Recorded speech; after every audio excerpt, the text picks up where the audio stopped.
Mumbai PTI ಮುಂಬೈನ ಪ್ರಸಿದ್ಧ ಸಿದ್ಧಿವಿನಾಯಕ ದೇವಸ್ಥಾನದಲ್ಲಿ ಪ್ರತಿ ವರ್ಷ 18 ಕೋಟಿ ರೂಪಾಯಿಗಳ ದೇಣಿಗೆಯನ್ನು ದುರುಪಯೋಗಪಡಿಸಿಕೊಳ್ಳಲಾಗುತ್ತಿದೆ ಎಂದು ಮಹಾರಾಷ್ಟ್ರ ನವನಿರ್ಮಾಣ ಸೇನೆ ಎಂಎನ್ಎಸ್ ಅಧ್ಯಕ್ಷ ರಾಜ್ ಠಾಕ್ರೆ ಹೇಳಿದ್ದಾರೆ.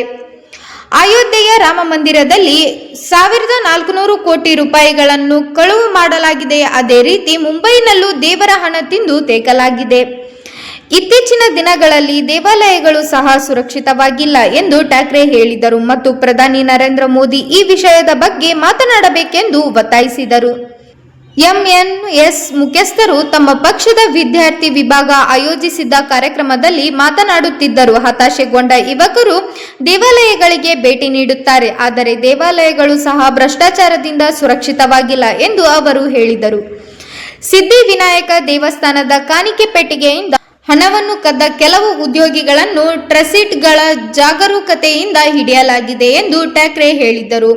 8 ಟ್ರಸ್ಟಿಗಳು ಮಹಾರಾಷ್ಟ್ರ ಉಪಮುಖ್ಯಮಂತ್ರಿ ಏಕನಾಥ್ ಶಿಂದೆಗೆ ಬರೆದ ಪತ್ರವನ್ನು ಓದಿದರು. ಈ ಕಳ್ಳತನ ಪತ್ತೆಯಾಗುವ ಮೊದಲು ದೇವಾಲಯದ ದೇಣಿಗೆಗಳಿಂದ ವಾರದ ಗಳಿಕೆ 50 ಲಕ್ಷ ರೂಪಾಯಿಗಳಿಗಿಂತ ಕಡಿಮೆ ಇತ್ತು ಮತ್ತು ನಂತರ ಸಂಗ್ರಹವು 1.5 ಕೋಟಿ ರೂಪಾಯಿಗಳಿಗೆ ಏರಿತು ಎಂದು ಅವರು ಹೇಳಿದರು.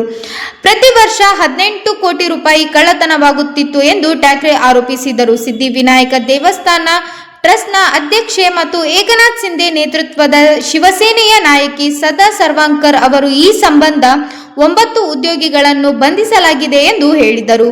ನಾವು ಅಗತ್ಯವಿರುವ ಕಡೆ ಪ್ರಕರಣಗಳನ್ನು ದಾಖಲಿಸಿದ್ದೇವೆ ಎಂದು ಅವರು ಸುದ್ದಿಗಾರರಿಗೆ ತಿಳಿಸಿದರು. ಟ್ರಸ್ಟ್ ತೆಗೆದುಕೊಂಡ ಪ್ರಯತ್ನಗಳಿಂದಾಗಿ ದೇಣಿಗೆ ಹೆಚ್ಚಳವಾಗಿದೆ ಎಂದು ಸರ್ವಾಂಕರ್ ಹೇಳಿದರು. 2 ವರ್ಷಗಳ ಹಿಂದೆ ದೇವಾಲಯಗಳ ಆದಾಯ 114 ಕೋಟಿ ರೂಪಾಯಿಗಳಿಗಿಂತ 182 ಕೋಟಿ ರೂಪಾಯಿಗಳಿಗೆ ಹೆಚ್ಚಳವಾಗಿದೆ ಎಂದು ಹೇಳಿದರು. ಗಮನಾರ್ಹವಾಗಿ ರಾಮ ಮಂದಿರದಲ್ಲಿ ದೇಣಿಗೆ ಕಳ್ಳತನ ಆರೋಪ ಪ್ರಕರಣದಲ್ಲಿ ಪೊಲೀಸರು ಅನೇಕ ಆರೋಪಿಗಳನ್ನು ಬಂಧಿಸಿದ್ದಾರೆ ಮತ್ತು ತನಿಖೆ ನಡೆಯುತ್ತಿದೆ.